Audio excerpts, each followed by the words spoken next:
Bonjour à tous, nous poursuivons notre chemin sur la tradition du cœur de Jésus. Nous avons regardé les pères en une séance de 5 minutes. Donc vous réalisez bien que c'est juste pour toucher un peu du doigt ces mystères. Et si vous êtes touché par l'un ou l'autre thème, n'hésitez pas à l'approfondir. Aujourd'hui, je vais faire une petite pause sur Saint Augustin, quand même, pour rester un peu plus sur ces figures des pères, mais pour aborder un thème qui est peut-être moins connu sur le message du cœur de Jésus, Saint Augustin et la dimension de catéchisme, voilà, cette transmission de la foi. Et au fond, Saint Augustin, au IVe siècle, enfin 354-430, ces dates, est le catéchiste de l'amour. Vous voyez, nous représentons souvent Saint Augustin, des fois vous le repérez, il a un cœur brûlant, un cœur enflammé, voilà, qui est dans sa main. Et bien, avec son cœur enflammé, il vient nous représenter le mystère de l'amour de Dieu, la compréhension de la foi par ce prisme de l'amour. Au centre du mystère chrétien et du kérigme, eh bien, il y a le mystère de l'amour, suivant les mots de Saint Paul aux Galates, hein, « Il m'a aimé et s'est livré pour moi ». Alors, je médite comment le cœur physique de Jésus me rappelle Jésus qui est vrai homme. Nous croyons en Jésus, vrai Dieu, vrai homme. Et Vatican II nous dira, il nous a aimés avec un cœur d'homme. Eh bien, en contemplant le cœur de Jésus, je peux rentrer dans cette compréhension du mystère de la foi de Jésus qui a pris ma condition d'homme.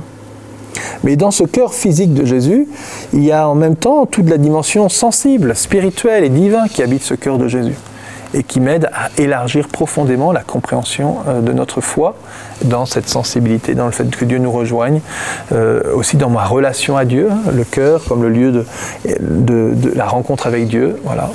Les pensées du cœur aussi, que nous entendons dans les psaumes et d'autres. Voilà, rentrer dans ce mystère de le cœur, le lieu de la rencontre avec Dieu, ce lieu du divin. Le cœur physique de Jésus, ce cœur qui est à la fois sensible, spirituel et divin, eh bien, est aussi un cœur transpercé. Et dans ce cœur transpercé, nous voyons tout le mystère pascal qui est présent. Le mystère de la mort, mais aussi de la résurrection de Jésus. Dans les fleuves d'eau vive qui jaillissent du côté de Jésus, nous voyons aussi tout le mystère de la Pentecôte et de la vie dans l'Esprit Saint. Alors, le père Édouard Glotin, dans la Bible du cœur de Jésus, qui est aussi, pour ceux qui le veulent, et ceux qui le peuvent, parce que c'est assez ardu son livre, mais voilà, il reprend toute cette dimension de la catéchèse et comment le cœur de Jésus peut être un chemin pour comprendre le mystère de la foi et peut-être pour le transmettre. Alors pour tous les catéchistes qui réfléchissent à la manière de transmettre, eh bien voilà, peut-être que le cœur de Jésus est une clé. En tout cas, Saint Augustin l'a prise, cette clé. Saint Jean-Eudes le développera, on reviendra sur Saint Jean-Eudes plus tard. Pour ma part, je voudrais reprendre dans cette partie, pour terminer, les 4 parties du catéchisme et vous redonner une citation peut-être ou une explicitation pour voir comment le message de cœur de Jésus peut nourrir et nous aider à rentrer dans ce mystère. La première partie du catéchisme de l'Église catholique, qui a été promulguée de nouveau en 1992, c'est le mystère de la foi, on développe le credo. Et vous pouvez prendre cette référence de la première épître de Jean. Nous avons reconnu l'amour du Christ. Et nous y avons cru, Dieu est amour. Dieu est amour, nous y avons cru. Nous avons reconnu l'amour du Christ, nous y avons cru, Dieu est amour. Comment je rentre dans ce mystère de la foi, dans l'amour, oui, par l'amour, par cette porte de l'amour, Dieu est amour. La deuxième partie du catéchisme, c'est le mystère des sacrements, toute la dimension liturgique.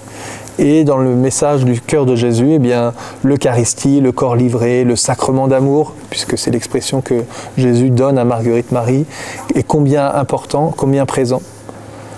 L'Eucharistie, source et sommet de la vie de l'Église, l'adoration, la réparation, la communion. Nous avons vu précédemment aussi comment les pères voient dans le cœur de Jésus et dans ce taux et ce sang, à la fois le sceau du baptême, de la confirmation, le don de l'Esprit. Donc tout le mystère sacramentel peut se comprendre dans cette approche du cœur de Jésus et dans toute la tradition du cœur de Jésus, notamment Eucharistie et cœur de Jésus. Troisième partie, ce qu'on appelle la vie morale, c'est aussi l'agir chrétien. Le commandement de l'amour que le Christ nous laisse est combien fondateur pour comprendre cette vie morale. Aimez-vous les uns les autres comme je vous ai aimé. Au fond, le cœur de Jésus, la manière dont Jésus nous a aimés, est signe de la manière dont nous devons nous aimer les uns les autres. Et nous approfondissons, en contemplant le cœur de Jésus, l'art de vivre et d'aimer. Voilà, et du coup, eh bien, c'est notre référence. Jésus dit, je suis le chemin, la vérité et la vie. Ben, c'est notre chemin et sa manière son amour est chemin pour nous. Tous les commandements, nous les voyons dans le Christ. Tu ne tueras pas, tu ne voleras pas, tu aimeras ton prochain, tu aimeras surtout le Seigneur ton Dieu de tout ton cœur, toute ton âme, toute ta force. Combien le Christ nous l'enseigne. Aimez-vous les uns les autres comme je vous ai aimé, au chapitre 13 de Saint Jean. Puis le dernier mystère, la dernière partie du catéchisme, c'est le mystère de la prière. Et ce mystère de la prière, nous l'entendons dans ces mots de Saint Jean au chapitre 15, hein, « Demeurez en mon amour ». Voilà, l'adoration, l'intercession, la louange. Nous avons fait un petit parcours il y a peu là-dessus. Toute la vie de prière est inclue dans ce message du cœur de Jésus qui nous apprend à aimer de plus en plus et à nous tourner vers Dieu et à vivre cette communion avec Dieu.